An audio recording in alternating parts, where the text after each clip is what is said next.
लाहौर की फजा आलूदगी का शिकार, इंसानी जानों को अनेक खतरात लाहक। शहर को फजाई आलूदगी से पाक करने के लिए हुकूमत पंजाब ने बड़ा फैसला कर लिया।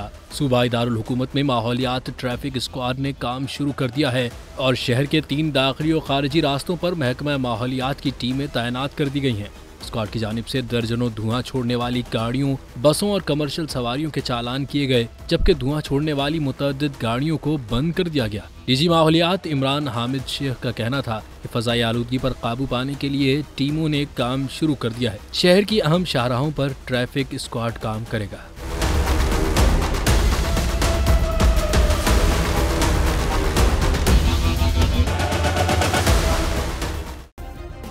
सब्सक्राइब करें और बेल दबाएं ताकि कोई खबर रह न जाए।